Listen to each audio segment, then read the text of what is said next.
The story of Bitcoin began more than a decade ago when Satoshi Nakamoto released Bitcoin in response to the 2008 financial crisis. With more than a decade passed since then, in all these years, Bitcoin has given rise to a huge ecosystem of what we now know as cryptocurrencies that can be used as a medium of exchange and storage and potentially replace or augment fiat currency. Now, different industries are looking at implementing blockchain and potentially using cryptocurrencies to do many things. This includes paying vendors, receiving payments, creating efficiency within their industry.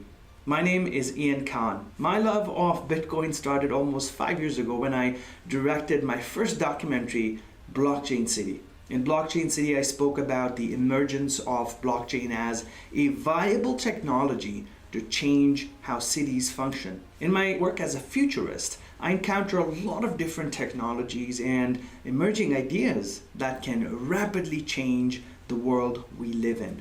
In the Bitcoin dilemma, I'm bringing to you different perspectives from the cryptocurrency industry, investment community, well-known experts, inventors, and influencers to help understand the role of cryptocurrency in our world today and its potential impact on all of us in the future. You'll also learn a lot about the future of finance, asset management, and a simple way of understanding decentralized finance and non-fungible tokens. This documentary is meant for everybody and is not a technical documentary where you need to have a huge background or knowledge about finance or cryptocurrencies or blockchain or technology.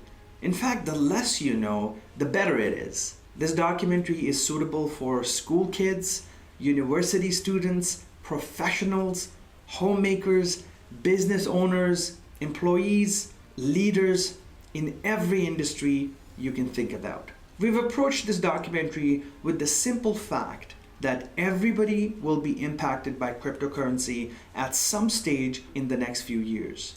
The more we understand this era of cryptocurrencies, the better decisions we will make about our lives.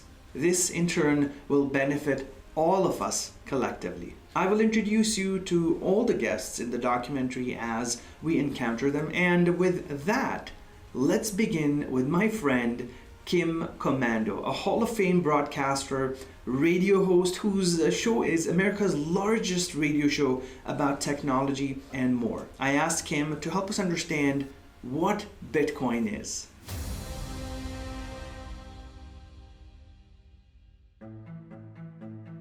Let's say that you want to send your friend John $10. You could give him cash. You could write John a check. You could send him the $10 using Venmo or Zelle, or you could use cryptocurrency.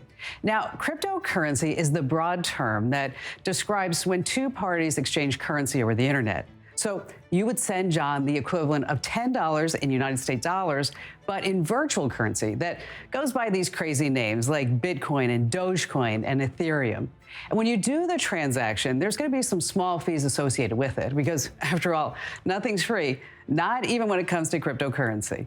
Well, there we heard it from Kim. To understand cryptocurrencies, it's really important to have different perspectives, and I couldn't think of anybody better than Lemon Beard, inventor and creator of a cryptocurrency called Hashgraph. Lemon is a globally recognized authority, mathematician, and scientist who's working on the future of cryptocurrencies through his invention of Hashgraph. Let's hear about what distributed ledger technology is all about. Bitcoin was the first distributed ledger technology, the first DLT, the first ledger. It gave us the ability to have a kind of money that isn't run by a central bank. There is no single person controlling it. It's distributed across a large number of people running computers. And as long as most of them are honest, in the case of Bitcoin, as long as you can estimate exactly how much computing power, then you can trust it. And so the whole idea of these ledgers are that we take things that were done by a central party and we distribute them out over a group. so that you can trust it. No one person can hurt it. So, money right now is paper money, but most of the money in the world is not paper bills. Most of the money in the world is just ones and zeros in a computer. But it's the ones and zeros in a single computer. Your bank account is held by a single computer, and the bank could cheat and change the numbers. But with a ledger, it's ones and zeros, but it's distributed across many computers in a way that no one computer can cheat. Even a small group of them cannot cheat. And so you can trust it. So ask anybody who knows anything about cryptocurrencies or blockchain or DLTs. Trust is a fundamental pillar of what this entire technology stack is bringing to different industries, and in fact to the entire world. Blockchain technology that forms the foundation of crypto is all about trust, eliminating mistrust and challenges that we face with the current financial system. I spoke with Bobby Lee, a board member at the Bitcoin Foundation. He's also author of Promise of Bitcoin, the Future of Money, and how it can work for you. Bobby is one of the earliest pioneers in the cryptocurrency space and has seen the rise of Bitcoin from its very, very early days. Prior to Bitcoin, we never really had a tangible digital asset of value. Everything digital was belonging to some centralized entity or corporation, whether it's movies, music, artwork, photographs, and stuff like that. We never had a truly native asset class that was worth money. So even though today we call Bitcoin a digital currency, I'd much rather describe it in more technical terms as a decentralized digital asset. What's an asset? An asset is a vessel, a container for value. And the idea that people hold assets is for two reasons. Number one is they want to preserve the value. This is what they call store of value or store hold of value. And the other reason to hold an asset is hopefully maybe you might even appreciate in value relative to other assets. As we get deeper into learning about Bitcoin and everything that goes on with it, I wanted to bring in more of an entrepreneur's perspective. I spoke with Ben Wei. Ben started his first company at the age of 15 and went on to raise 25 million pounds in his teens, making him one of the world's first .com millionaires. Today, Ben is an entrepreneur, author, and investor. Cryptocurrency revolution has been an incredible journey. I mean, the only analogy I have or experience I have, anything like it in my life, was the internet revolution. I was there right at the beginning when people were telling me the internet was a fad and domain names would not exist in a few years. And my father laughed. I said to him, Dad, one day people buy things on the internet. And he was like, son, you're definitely barking up the wrong tree. It is actually an interesting, predictable path these revolutions take. They have a kind of beginning where everyone's just in the industry talking about it. And then it starts to build into some kind of snowball effect. And then it transitions into something dangerous, which is the hype cycle. And the hype cycle is very dangerous because it's generally where you have big crashes. And because it's become general knowledge, that's also when mums and pops lose their money and people get really hurt. So having seen these cycles, the crypto cycle is very similar. I wanted to also bring in a critical element to understanding the whole cryptocurrency world. And I spoke with my good friend Daniel Roberts, who's the editor-in-chief of a publication called Decrypt. He has spoken and covered cryptocurrency since 2011 and is a highly recognized journalist and writer covering the crypto space. Let's talk to Dan about the realistic foresight on cryptocurrencies. At the very least, I think it has proven itself over the course of 10, 11, 12 years to the point where it's not going away. It's not going to collapse and disappear tomorrow. There are tens of thousands of other cryptocurrencies, altcoins, what have you. Some of them have real projects and purposes behind them, some don't. Many will disappear, but at the very least, I think Bitcoin and then also Ethereum, which is a separate blockchain network, are here to stay. And in the last year and a half or so, there was kind of a perfect storm of narratives that converged. The COVID-19 pandemic really reiterated for a lot of people the appeal of Bitcoin as an investment, as digital gold. When governments are handing out stimulus checks and when the Fed is pulling various levers, that's a reminder that Bitcoin has a capped supply. There will only ever be 21 million coins. Even if you have no interest in it, fine. Even if you think it's stupid, fine. But I think that what the consensus has shown is that it's here to stay. It exists, it's going to continue to exist. And in addition, amid the last year and a half or so, you had not just traditional Wall Street investors, but some publicly traded companies also buying in and showing that they believe it's here to stay. PayPal, Square, Tesla. Of course, the Tesla one has been very controversial to Elon Musk, but sort of all at once, multiple parties embraced Bitcoin like never before. And the difference from 2017, which was the last mania, is that that was really retail driven. That was just the regular folks. Now it's kind of multiple parties at once jumping in. Now, you may think of everything that's happening with crypto being really different from what we know about the financial world. And how's the supply and demand really impacting how we work with cryptocurrencies? Do you think this is stupid? Let's hear from a crypto analyst. Scott Melker is a cryptocurrency analyst and well-known crypto advocate. Here's what he has to say. There was a grand awakening since COVID hit that the policies of central banks and governments were failing the people. When you saw stocks continuing to rise, endless money printing and quantitative easing, I believe people started to look for a solution to store their value, and Bitcoin solves that. You know, in the cryptocurrency space, we're building an absolutely new global financial system that will allow people who are unbanked and underbanked access like they never had before. Multiple times author Michael Casey is going to help us understand a lot more about the rise of cryptocurrencies. Michael works as an educator and advisor at the MIT Media Lab and the MIT Sloan School of Business Management. He is the acclaimed author of 5 books on finance, social media, and cultural history. His latest book, The Truth Machine, The Blockchain and the Future of Everything, is a must-read for anyone who wants to know more about the future of blockchain. It's an integral part of the way that we see the world now, the crypto sort of blockchain mindset, if you like. And therefore, I'm going to say it. I'm going to call it out, put a flag in the ground and say that this is the age of cryptocurrency.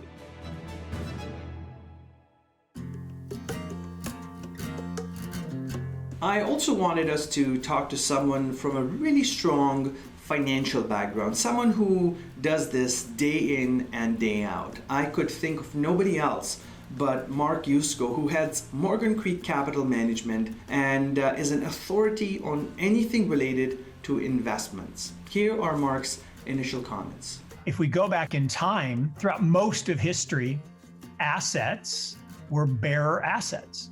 Right? If you go back to the history of money, in the olden days, you had cows, I had chickens, and we would bring our cows and chickens to market and we would trade. And then that got to be too cumbersome. So you printed little coins with cows on them and I printed little coins with chickens on them and we would exchange those coins. Well, then carrying those sacks of coins got to be really heavy. So we deposited those coins at a bank and they gave us pieces of paper, currency that we could exchange. And that's how commerce and money was created. Now, there was a time when money actually had backing, right? Like you could exchange a physical note for gold or silver. In fact, a pound note 380 years ago would get you a pound of sterling silver.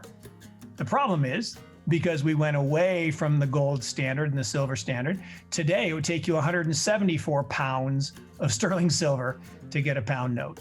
So we've devalued currencies around the world in the fiat world. So fiat means the government can issue currency at will, at fiat, and we've untethered from backing. So quickly, currencies have never had anything behind them, right? Money is simply custom and belief. In the old days, you had your coins with cows and I had my coins with chickens. And the only reason those had value is because you and I were willing to exchange them. Or you can go back to the Roman Empire. They had the denarius because people customarily accepted it in exchange for something of value. Why are my dollars in the United States green pieces of paper? In China, they're red pieces of paper. And in Israel, they're yellow pieces of paper. They're just pieces of paper, but they aren't backed by anything, right? If I turn my green paper money into the US government, I get zip, zero, nada. I don't get gold. I don't get silver. I don't get a share of tax revenues. And in fact, it's worse than that. Currency actually is backed by debt. The only real money in the world is gold, which has no associated liability, which is why for 5,000 years, 1 ounce has bought a fine person's suit, from a suit of armor to a zoot suit in the 20s to a fine man's suit on Savile Row today. And why Bitcoin as digital gold, all the properties of gold, but digital form, has no liability associated with it. But all currencies, US dollars, renminbi, euros, all have government debt associated with them. And that's why they are devaluing. In the last 12 months, the US government printed 40% of all, well, actually didn't print, they hit a button and now we have ones and zeros because we actually don't have paper money anymore. It's all electronic. But 40% of the outstanding money supply in the history of the Republic, which goes all the way back to 1776, in 12 months, which means the value of that currency is going down in terms of purchasing power. And that's unfortunately the nature of currency. So what a real money, right, gold or Bitcoin, the reason its price is rising is not necessarily that that asset is getting better, is that the cross, the dollar, is getting worse.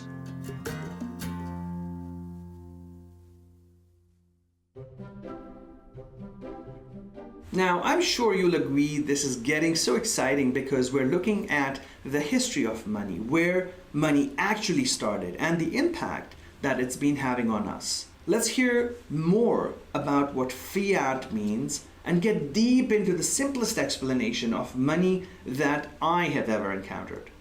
Yeah, there are 2 types of exchanges, fiat to crypto and crypto to crypto. And I know what you're thinking. Hey, I thought a fiat was a car. Well, not in crypto land. Like most industries, crypto has its own lexicon.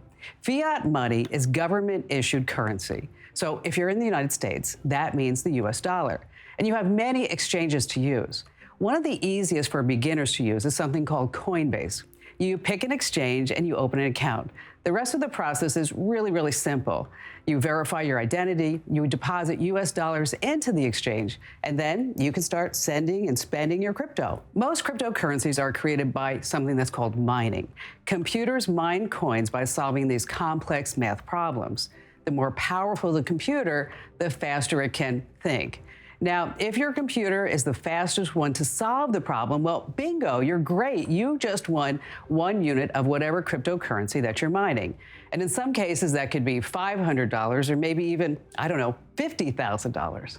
Way back when, around 2009, you could fire up your home computer and start mining. But today, mining is run on specialized chips, known as an ASIC, or an application-specific integrated circuits. Yeah, anytime you talk about technology, there's always this acronym. Anyway, they have up to 100 billion times the capacity of PCs. These systems cost thousands and thousands of dollars, and mining is now big business. It's just a ton of competition. If you're thinking about getting into mining, only spend money that you are prepared to lose on the gear. I mean, you could buy tens of thousands of dollars worth of hard drives, graphic cards, and processors and not get 1 coin. But in the meantime, your electric bill soars and those computer parts will wear out in no time at all. Now remember, these computers are working at full speed 24 hours a day, 7 days a week. We have currencies, we have commodities, and I think now we have digital currencies and digital commodities. Eventually, we'll also have digital stocks and digital bonds. And those are the 4 asset classes: stocks, bonds, currencies, and commodities. And if we think of Bitcoin as potentially digital gold, and we think of other cryptocurrencies potentially as other forms of currency that are more easily used for transactions, take a Dash, for example. So Bitcoin, I actually liken it to a league of its own. There's been many other cryptocurrencies that have come up, the likes of Ethereum, Litecoin, Dogecoin is very hot, very popular. However, these other asset classes are just copycat. Bitcoin is fundamental digital money, whereas these other asset classes represent something different, even though you have a lot of people pumping all these other alternate coins or shit coins, if you will. What comes with Bitcoin is also the speculation. I see it. A lot of platforms, a lot of exchanges cater to these so-called investors. Some of them are almost like degenerate gamblers, right? People liken them to unregulated, unlicensed online casinos. So that's the sort of ugly side of the Bitcoin speculation trading. But legitimately, I advocate for people to invest, to hold Bitcoin as a long-term asset that will appreciate many, many times in value, because I think the world has yet to wrap its head around it. Now that we have a foundation of finance, we know a little bit about the background of cryptocurrencies. Let's talk about some more advanced and related concepts of cryptocurrency. Some of these are tokens, non-fungible tokens, and other asset classes. Let's hear back from Mark and also Steven Stoneberg, who heads a cryptocurrency exchange, and also my friend Stephen Ritter, a crypto security expert, all of whom will help us understand a lot more about the whole idea of trading crypto exchanges and tokenization. We also have digital commodities. We have the NFT boom and digital art. There's two kinds of tokens, and there's what most people would refer to in the industry a utility token. That just means it's not a security. So it's this new asset class, which is called a token, which never really existed before.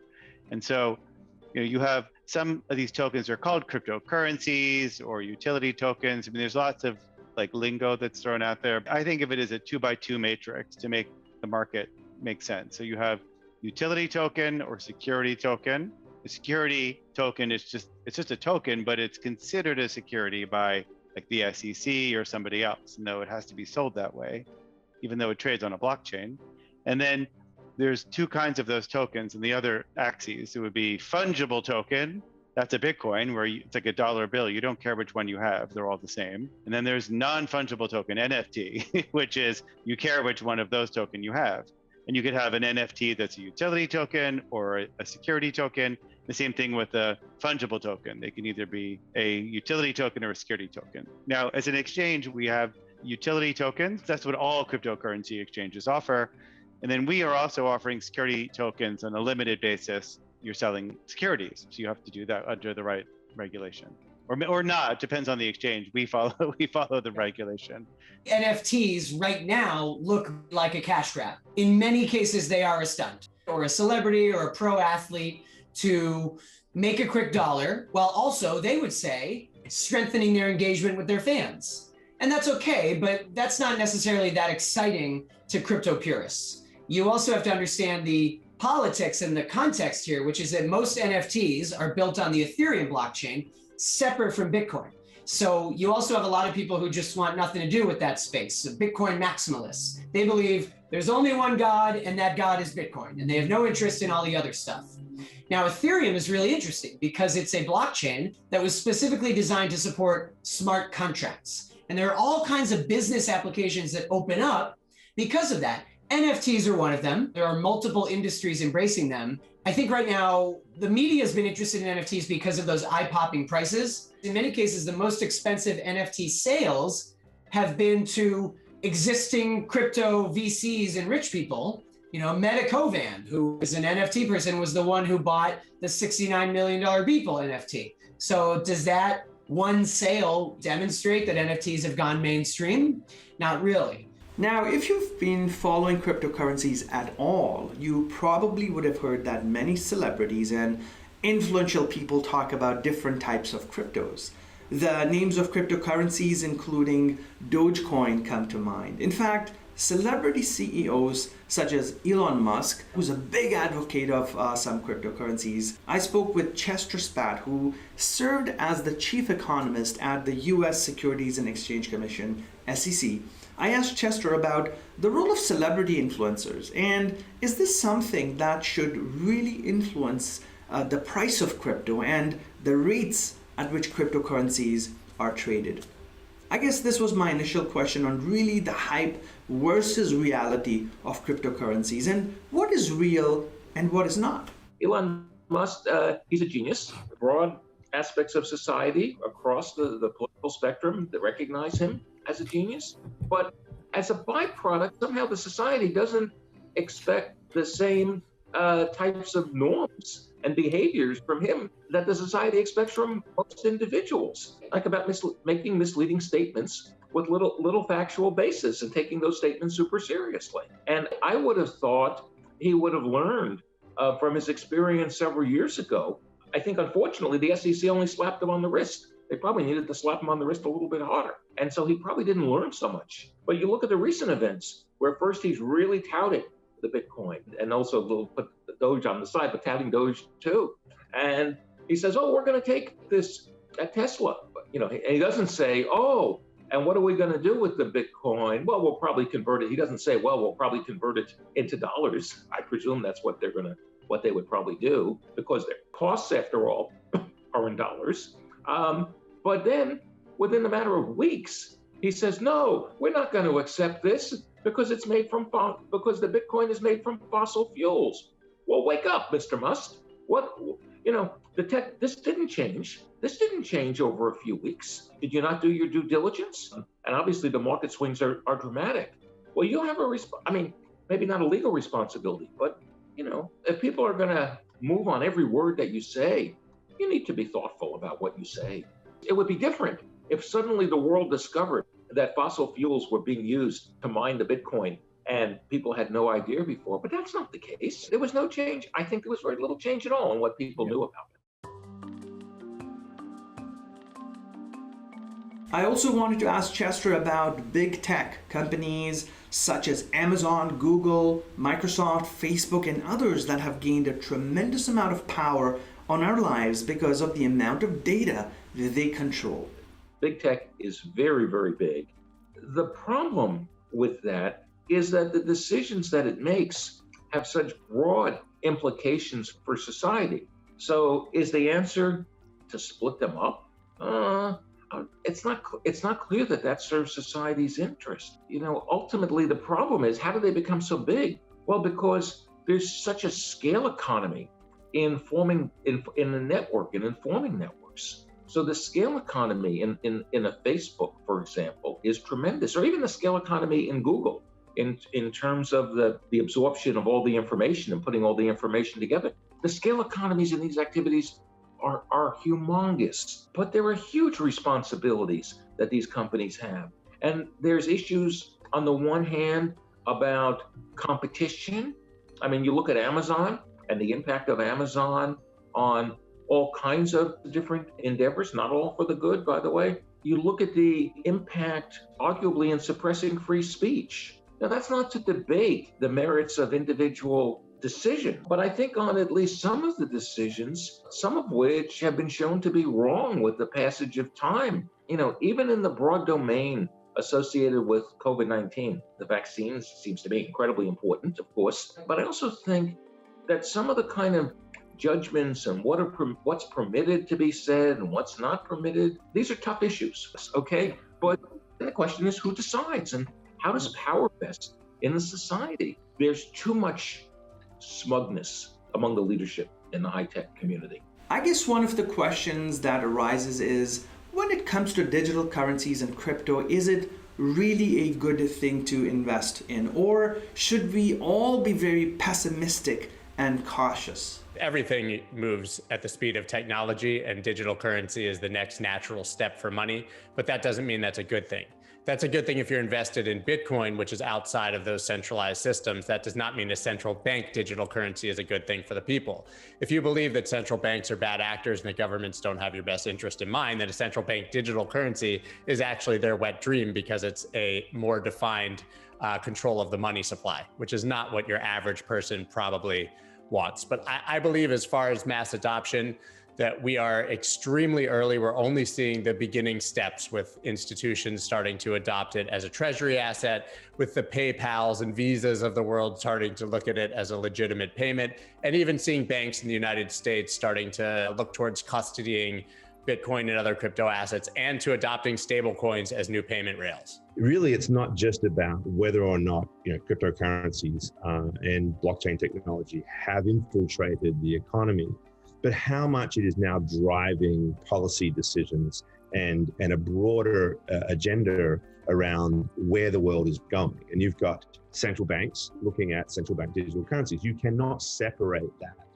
that change, that shift. And that is a very profound, potentially very disruptive approach to the way that our monetary system works, from what Bitcoin and the rest of the sort of crypto universe brought to bear in terms of the ideas and new ways of thinking about how we represent and trade value. Things like NFTs are now an element of the way that pretty much every media company is thinking about what that future holds for it. And even some sort of questions about, data security in this environment that we live in with, ransomwares being brought to bear on, centralized honeypots of data and so forth. All of that is also something that I think is now being questioned in ways that weren't before. One of the things we all want to know is how safe is Bitcoin and how safe are other cryptocurrencies? What about exchanges? And what about the vulnerabilities when it comes to investing in crypto and feeling safe about it as well? Imagine putting your hard-earned money into a crypto investment, and the next day you hear that your exchange or your crypto wallet was hacked and that you've lost all your investment.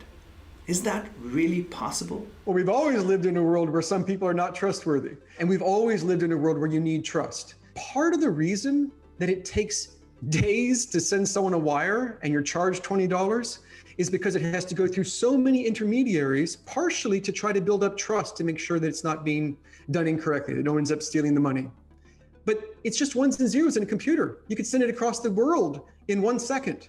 Why does it take days? With ledgers, you actually do it in a few seconds. You can actually have finality and have your wire transfer in just a few seconds. So trust makes it more efficient. If you don't have this inherent trust, then you have to bring lots of other people into the equation to make it trustworthy. You have to have middlemen. And if I wanted to sell you some property, maybe I hand this middleman the property and you hand them the money, and then they swap and give you the property and give me the money, just to make sure you and I don't steal from each other if we're strangers. With ledgers, you don't need that. You just have this instantaneous swap of my value for your money, and it just works. And so we've always had a trust problem. Ledgers are addressing this trust problem in a way that makes it more efficient and faster and cheaper. Bitcoin itself has been very secure, meaning the integrity of Bitcoin, meaning if Bitcoin is sent to an address, it's irrevocably in that new address, in that new account. So that, in that sense, is very secure. Bitcoin has not itself been hacked. The second thing you talk about is smart contracts. So smart contracts, decentralized finance smart contracts built on top of Ethereum. Now, unfortunately, these DeFi smart contracts are all new software programs. They've been out only for less than a year or so. Many of them are immature. Many of them are still buggy. And we've seen many, many examples of DeFi contracts themselves getting hacked, where DeFi projects and DeFi sort of fundings get diverted by hackers. So that's unfortunate, which is why I don't advocate for newcomers, for people who are not knowledgeable about this to touch any DeFi stuff. I think it's way too risky. It's not worth it. But that's a very different conversation than Bitcoin itself. So if you have an account on some exchange that purports to store your Bitcoins, I would say don't leave it on a custodial platform. You got to take it out, because you have three different types of risks, right? One is the exchange can get hacked and you only get pennies on the dollar. Number two is actually your account can get hacked because people steal your email address, they find out your password, they log in pretending to be you and steal all your cryptocurrency. The exchange might be insolvent to begin with. They don't have the cryptocurrency, the Bitcoins that they claim they do. So that what you see on your account balance is really just a figment of their imagination. A cryptocurrency wallet is an app or physical storage device that lets you store and use your digital currency. Wallets can hold multiple cryptocurrencies, so you're not limited to just Bitcoin. You can use an app or a physical wallet. The currency itself isn't stored there. Rather, the wallets store the location of your currency on the blockchain, and that's super important. Blockchain is the technology that stores the record of your crypto transactions. From the day the coin was mined to, get this, every trade, sale, or other moves that it makes. There are two different types of wallets, hot and cold. Now, a hot wallet, it's connected to the internet. You move your virtual coin and spend it wherever it's accepted. Hot wallets, they have big risks. They can get hacked. People forget their passwords, that sort of thing. So the most secure way to store your cryptocurrency is with a cold wallet. It's not connected to the internet. These are usually specially designed USB drives that directly store your cryptocurrency. Physical wallets provide you the most protection from the hackers in the long run. Now, for beginners, a wallet app is a great place to start. If you bought into cryptocurrency using Robinhood or maybe PayPal, good news, those apps work as wallets too.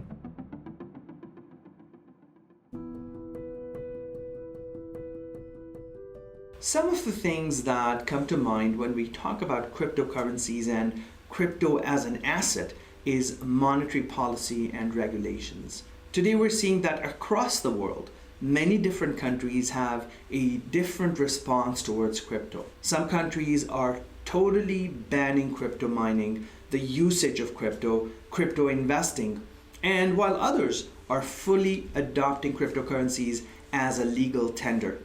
El Salvador comes to mind. Let's understand where crypto adoption is and how regulations today can pave way to other economic aspects such as taxation, fiscal policy, and the legality of crypto-based worlds. I think it's clear that many of the regulators are concerned about these currencies. Now, maybe part of it is that this reduces their control. It reduces the ability to do traditional monetary policy. You know, when countries announce much tighter regulations, you see that in the movements in the price. Even when our Secretary of the Treasury, makes negative statements about the future regulatory environment, the market reacts. The tax issues, I think, also prove to be important and interesting. If somebody in effect invests in the cryptocurrency, and then they plan to use the money, so to speak, whether to buy a Tesla when Tesla decides to take the cryptocurrency again. When they go to spend the money, they're going to pay capital gains. They're going to first have capital gains taxes upon their appreciation. The biggest obstacle for Americans right now is the tax code. Cryptocurrencies are taxed very aggressively like property and not like money. So anytime you transact in any digital currency in the United States, you have a taxable sale of the asset that you just used to buy something.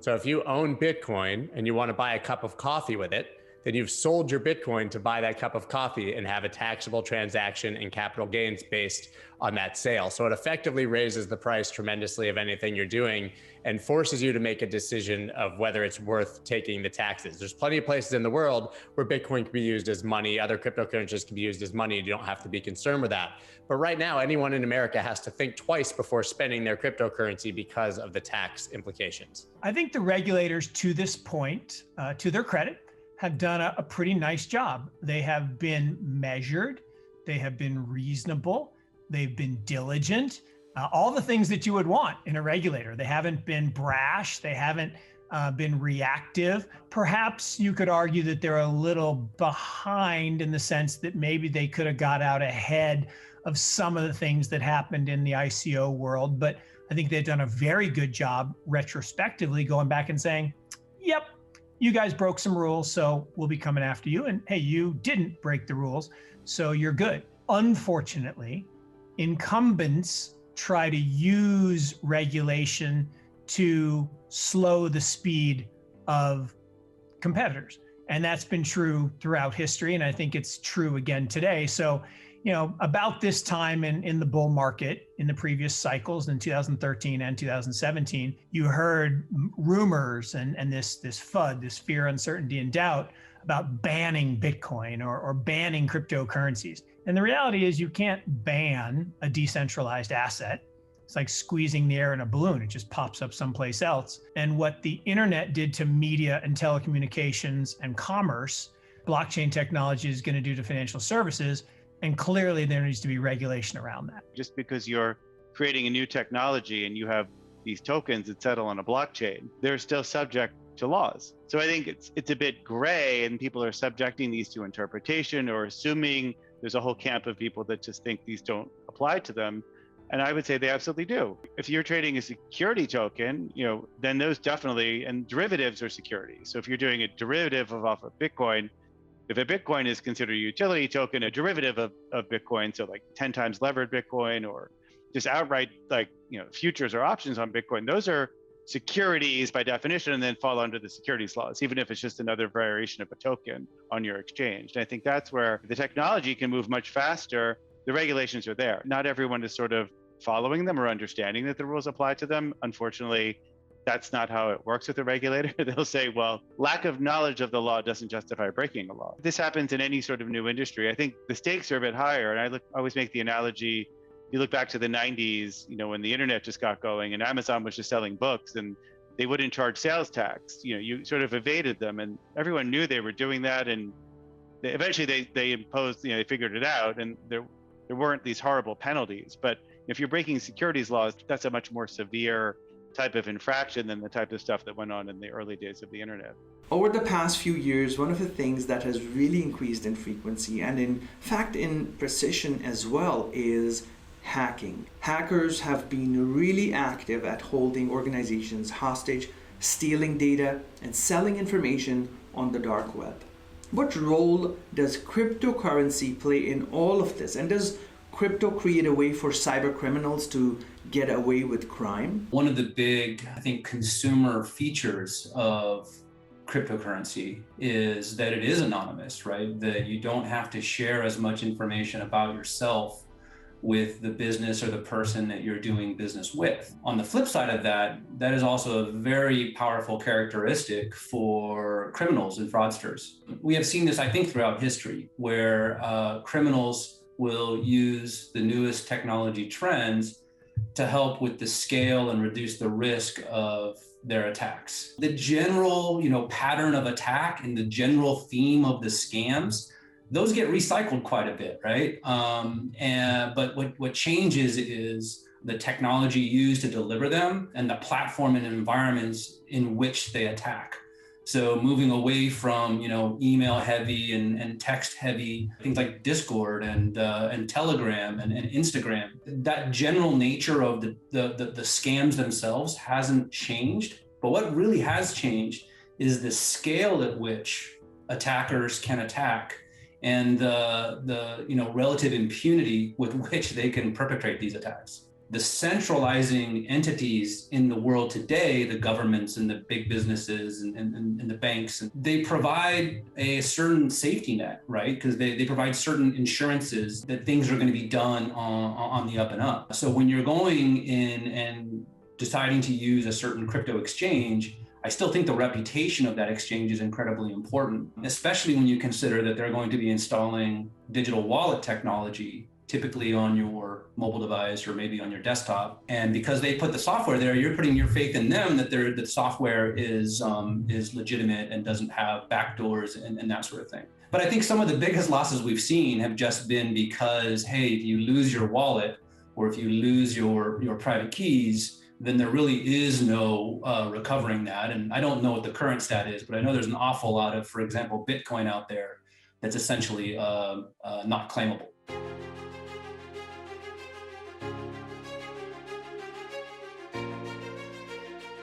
Bitcoin was revolutionary. It really did start a new thing that hadn't existed before.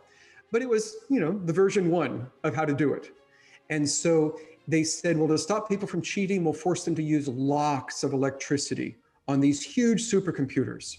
And so, Bitcoin uses more energy than Ireland does right now. Every year it's using more energy than Ireland. And it's slow. You can only do a half dozen transactions each second. Across the entire world put together, you can only do just a handful of transactions each second. It's also insecure in various ways and slow in various ways. You never really know for sure that your transaction has gone through. Maybe after 6 different computers have confirmed it, you would believe it. But that takes an hour.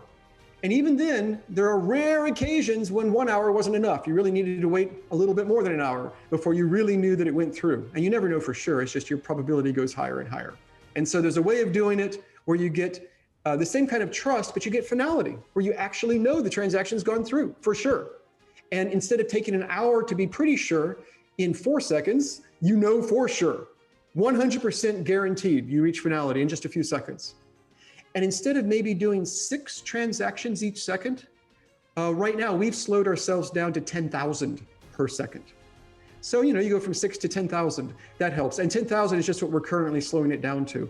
Inherently can go far faster than that. So the whole point here was that we wanted to use less electricity.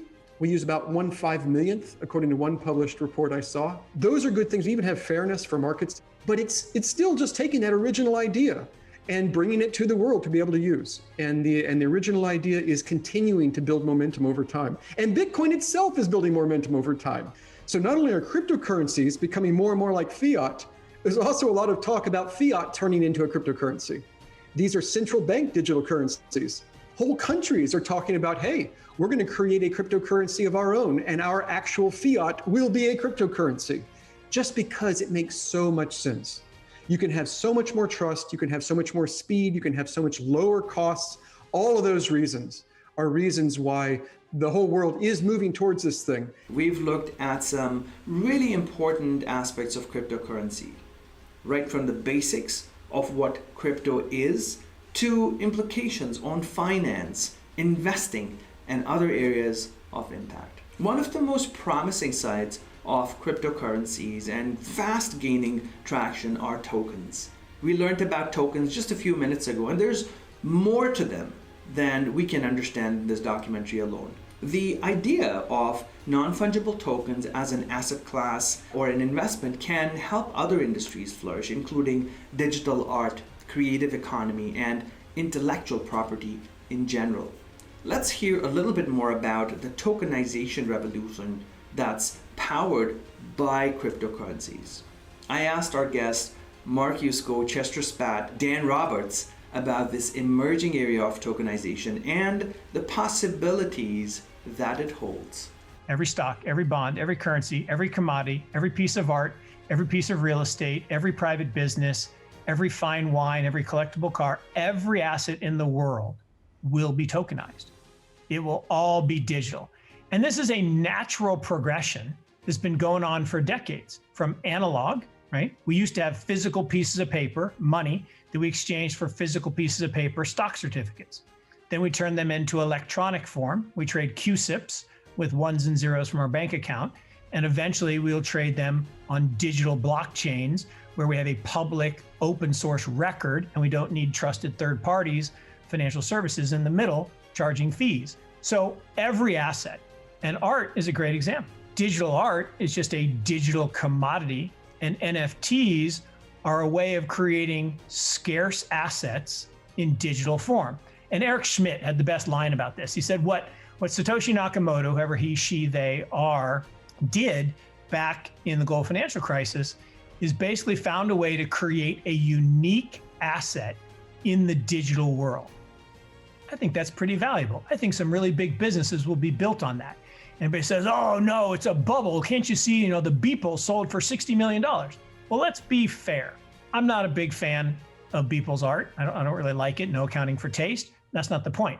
I respect the fact that he did something every day for 13 years. I'm pretty sure, Ian, I haven't brushed my teeth every day for the last 13 years, but he created a piece of art every day for 13 years, put it into one unit, could never be replicated, and sold it. Yeah, I think that's really valuable. So in artwork, we often have these numbered lithographs. And so, often you have a situation where a painter paints his original painting. And obviously the original, the one that has the real value, has the big value.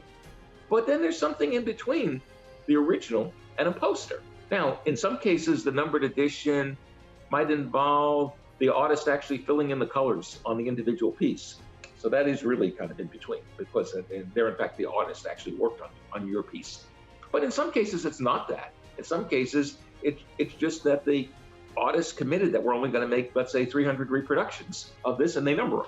And that's it. And in a way, NFT strikes me as a little bit of a cousin of that. There are interesting examples now of decentralized blogging platforms and publishing. Writers are tokenizing novels. The idea being, I'd rather write or create directly for people who I know are interested in my stuff. And here's a way for them to buy in to what I'm creating and demonstrate their fandom. And then maybe even they'll gain financially from buying into what I'm creating. Really, the tokenize all the things movement is the same value proposition and idealism of crypto and really of Bitcoin since the beginning, since 2009, which is no one person or entity in control, no one central bank of Bitcoin, no company that you have to go through that gets a cut of the deals. Now, of course, there are a number of leading players that do get a cut. There are centralized exchanges like Coinbase that charge high fees. But that's why crypto purists are so excited by decentralized exchanges, DEXs, and other forms of players and protocols where it's all just about the code.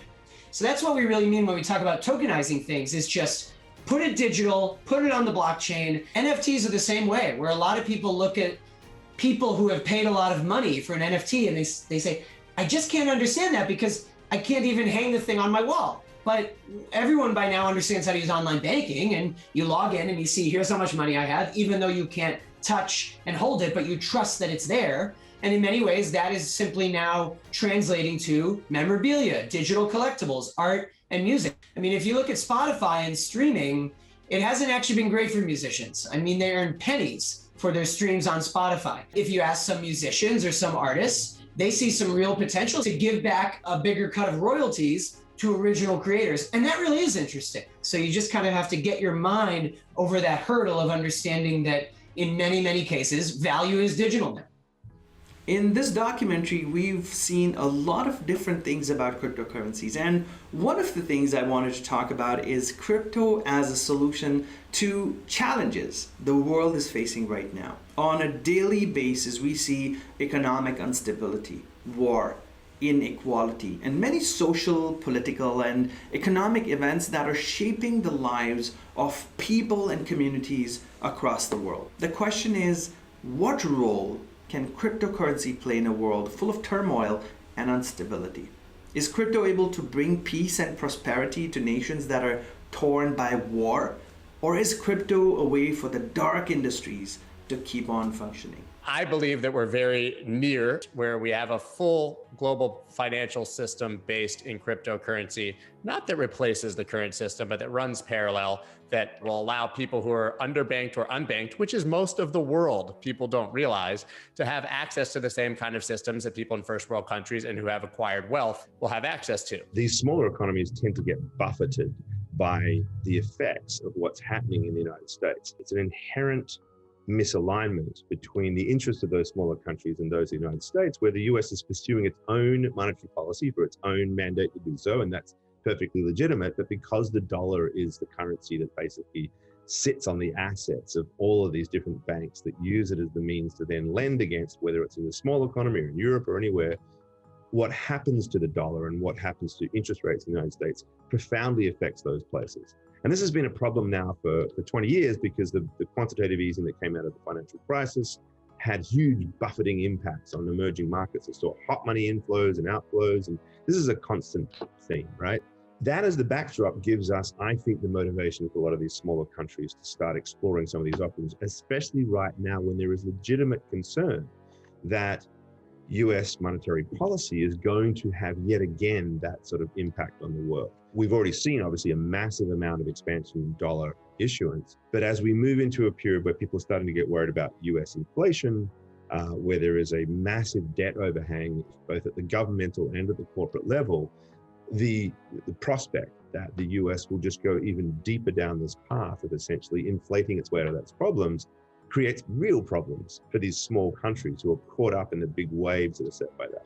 So the idea that you would then seek out some other alternative is actually, I think, a legitimate, certainly a legitimate option to explore. Let's put it that way. You're seeing these smaller countries saying, you know what, maybe I can opt out. Here are these options. I'm not using a crystal ball here. I don't know how many are going to go. There'll be a lot of pressure brought to bear on them not to do so by those who have an interest in them not doing so. But I think that there's certainly a trend that is worth watching here. And there's interesting issues too about traceability, accountability. Is this going to facilitate bad behaviors, in the extreme terroristic activities, because payments can be easily made? And it's not clear to me which way that cuts, because on the one hand, it's always struck me that cash is inherently not very traceable. Bitcoin and other cryptocurrencies are kind of interesting in a way, because on the one hand, they're viewed as anonymous, but on the other hand, there's a whole record-keeping trail. So we are now 50 years into the chaos of money. What I mean by that is, in 1971, President Nixon actually took the US dollar off of the gold standard. And this is something that happened, people know about it, but people don't realize the impact. By taking the US dollar off the gold standard, we're now unhinged. The printing press is just going full speed. It's happening in the US, it's happening in China, it's happening in Europe. It's happening in many, many countries. The central governments are almost in a unspoken race of seeing who can print their money faster. Because with more money printed, the more the currency is devalued, the more the economic growth. This is convoluted, right? Think about that.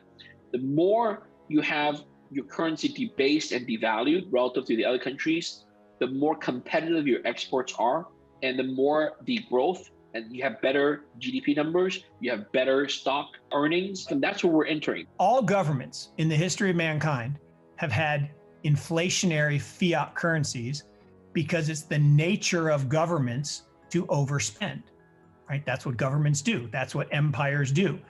And the only way out when you get overly indebted, right? Once you have all the debt, you got four choices. You can pay it back, you can restructure it, you can default on it, or you can inflate it away. There's not enough taxation power once you get to a certain level to pay it back, so you can't do that. You can't restructure it, because to restructure, you'd have to have somebody accept the deal. No one's gonna accept a deal on a bad asset. You can default, but then you get kicked out of office, and politicians don't like that. So the only choice is to inflate it away. And in the history of mankind, there have been 775 paper currencies. 3/4 of them disappeared off the face of the planet because they were inflated to zero.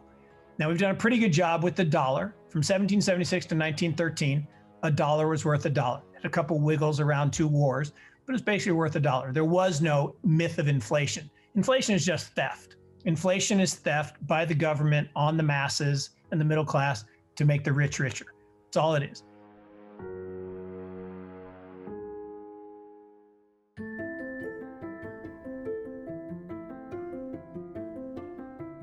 We are almost headed towards the end of our journey together today. We're now on the brink, and a really large revolution that's not just financial, but also social and economic. We're also headed towards an era where money as we know it is changing its nature and becoming decentralized. We're looking at technology becoming a dominant player and the role of big tech and innovative companies that can create new offerings and solutions become prominent. Is it time for a new revolution?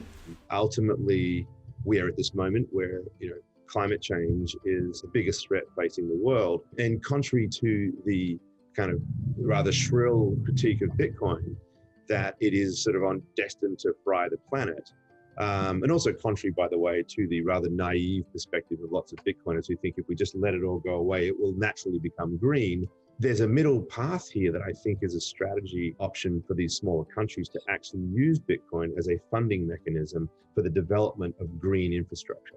And that is a really powerful concept, not only from the perspective of how do you get renewable energy systems laid out, but actually how you empower local communities. Because if you've got not only a local source of energy through, say, a solar microgrid built into a community, but also a local source of funding through the Bitcoin mines that would be attached to those, you get this really interesting new way of thinking about sovereignty. Sovereignty is as access to energy and money. We can create mechanisms with these powerful new means of essentially creating value that are attached to energy sources. And that becomes a form of sovereignty, a form of empowerment. So I was sitting at lunch today, and there was this big, giant armored car, big diesel engine, black smoke, sitting out in front of the grocery store. And it was out there for 10 minutes while they collected the money. I think the legion of those trucks around the world collecting physical coins is probably worse for the environment than Bitcoin. I can't prove that yet, but I probably will. But here's the thing. Is it more efficient to do a money market with code than with lots of bodies at a banking network system around the world? Of course it is.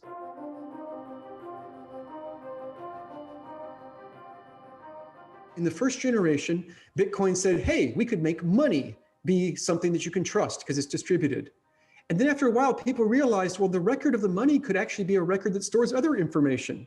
You could have things like NFTs being stored, which is just a way in the computer of representing value in the real world. So you can have tokens that represent houses and dollars and gold and anything else you can imagine. You can turn it into NFTs to represent it. Even weird things like your time or your future income, you could turn into NFTs and sell them today. It's just amazing. Stocks and companies can be turned into NFTs. And so the second generation was realizing, if we're going to have this ledger remembering money, well, it could also remember everything else of value. That was kind of the second generation. And then the third generation was, well, no, wait a second. If we have money and we have things of value, if you can have some money on the ledger and I can have a house on the ledger, then why can't we do a transaction where we swap them?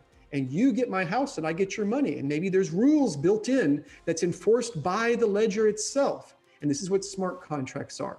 Smart contracts are just any kind of computer program that's running that lets you do arbitrary rules, and the rules are enforced by the ledger. You don't have to trust any one person to enforce the rules. As long as a supermajority of the network is honest, then the rules are enforced. And so you had smart contracts. And then once you had the ability to do transactions like that, the next generation was, why don't we build markets? And now we're starting to see that, distributed exchanges and things that are markets that are just automated. And a stock market or something like that can be incredibly fast and efficient. We have people building markets for, say, carbon credits, and that allows you to lower the bar, make it much cheaper and easier to trade carbon credits, which lowers the price, makes it more efficient. For that, you need fairness. You need to make sure that the ledger puts the transactions in a fair order. And we have that as well. And so these are kind of the generations. You start with money, and then you add value, and then you add the ability to swap these and to enforce complicated rules. And then you have markets. So it's not just two people interacting, it's groups of people interacting.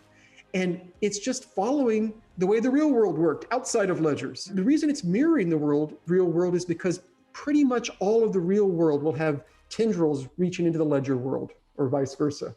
Ledgers are going to become part of every part of the economy. Companies shouldn't be looking at crypto like an investment. Crypto overall, even though a lot of people are speculating in Bitcoin and Ethereum, crypto and the blockchain are tools. They're tools that business can utilize to allow their customers to make transactions in an easier and more flexible way. Everything in the world on a fundamental level is built upon something else. That's how we innovate. There's no truly unique idea. So all these things are just stepping stones to an entirely digital life. You may end up spending more time in your digital life than you do in the real world, which is a sad thing for humanity, but it is where we're going. We have government, we have society, we have orderly, business, right? So regulation is a must, meaning that if you have a country, if you have a system of government, then regulation is just a natural part of that. The reason regulation for Bitcoin has been so hard is because every country so far has tried to have a certain agency to regulate Bitcoin, when the existing regulatory agencies all deal with traditional assets, traditional world, whether it's housing, whether it's stocks, whether it's futures, whether it's commodities like gold, precious metals. So you have these different regulatory agencies that try to figure out what to do with Bitcoin, but the reality is none of them are capable because Bitcoin is a different beast. I call for, what I call a crypto czar. The idea is for a country, any country can do this, and every country should do this, which is appoint a new department to regulate cryptocurrency, crypto digital assets. That person, that team, that department should then set all the rules for cryptocurrency and digital assets. And I think that's the way forward, because cryptocurrency, it feels like a foreign exchange. Foreign currency feels like a stock, but it's not a stock. It's not an equity. What is it? Is it commodity? Is it property like real estate? Or what is it? Different agencies treat it differently. So I think it's time for there to be a crypto czar to really look at it wholeheartedly. I hope you've been able to gather the role of crypto on our finances, economies, and the world in general. Here are some final recommendations and thoughts to consider from everything that we've heard so far. You may take this as guidance or recommendations, but please do not take this as financial or legal advice or a prediction on where the industry is headed. Please do your due diligence when investing in new technology, investing in cryptocurrency, and use all your resources, advisors, to make the best decisions for you personally and your business and organizations. I would tell everyone, do your homework and your research. There's so much out there. Before jumping in and going down the crypto rabbit hole and putting a lot of money in, do extensive reading and homework and self-educate. They should be cautious. They should be open-minded, but I wouldn't put all one's assets in it, and probably for many people, I would probably recommend that they put little or maybe none of their assets in it. Zero exposure to digital assets is the wrong number. You have to have exposure. You don't have to have all your assets, but you have to have more than zero. You should have a little bit, 1 to 3%, 3 to 5%. The younger you are, the higher the number, in Bitcoin as digital gold store of value. Should you own some Ethereum, the www dot of the internet of value? Absolutely. Should you own applications on top of that? Absolutely. Aave, Compound, absolutely should own those. Should you think about what's going to be in the middle of the stack? Things like Polkadot, things like Solana, things like Cosmos. Absolutely, right? In the old days, there were 80 internet protocols. Today we have 5: TCP/IP, SMTP, HTTP, FTP, and www. In the future, we'll probably have 5 core protocols for the Web 3.0, the Internet of Value, the trust net, as I like to call it. Bitcoin as the base layer, like TCP/IP, maybe Cosmos or Polkadot. On top of that, maybe Filecoin for FTP, and then Ethereum is the www. You got to own those. And then applications, the Facebooks and the Amazons of the digital age, you want to own those too. Definitely look at technology, definitely look at management, but get off zero. Don't try to call the bottom.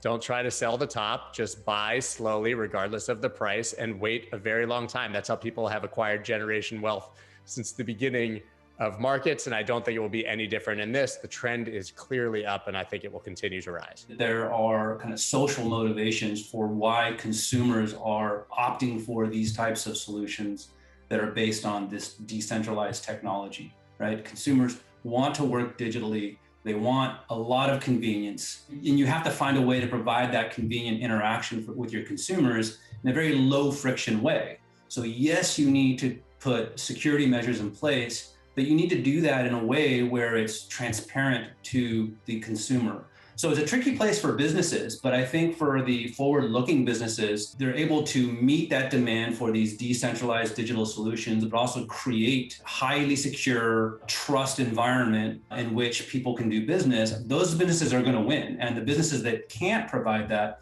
they're going to lose. The ball's in our court, if you will, Ian, that we as technology providers and service providers, we've got to step up and make this happen. And I think governments have a huge challenge in front of them as well, because the governments are service providers, right? And I think the way that the public looks at the services they get from the governments is changing rapidly. Okay, just think about this. When the IRS gets involved, you know that it's real. The IRS will require all cryptocurrency transfers of $10,000 or more be reported for tax purposes. The United States Federal Reserve Bank is developing its very own digital dollar. Unlike all other cryptocurrencies, America's digital dollar will be backed by the full faith and credit of the United States government. Now, the downside, any transaction you make is instantly known to the government. But if you think about it, very few legal transactions are done with cash. So the government already knows when you buy something. So the big question is, when will this all take place? We're in the very early days where there's lots of fads and lots of scams and lots of volatility. And be aware that, if you buy a cryptocurrency, it's going to go up and down in price a lot right now. There are people starting to use it for really real world important applications. Read about those. If you have a company, look into it. Maybe there's a way that your company right now could be using tokens and crypto and all the rest in order to solve real business problems. And in previous years, it was only the cutting edge people doing it. But now pretty much every company is realizing we can be more efficient doing this stuff. So for consumers, get some apps, a wallet, play some of the games that use this stuff. And for businesses, look at how now it really can save you money and truly can make you more efficient and faster and better. With that, friends, I must say goodbye. I hope you've really enjoyed this installment of our Emerging Technology documentary series. Some of my other works include Blockchain City, GX Now, The Future of Work, Bitcoin Dilemma, AI, The Next Frontier, and other titles. Please make sure to visit my website, iankahn.com or futuresea.com to learn more about our work and the opportunities for us to work together. Sign up for updates and exclusive content at iankahn.com/exclusive. Thanks again for your time in being with me on this journey to understanding cryptocurrencies, and the future. Goodbye for now.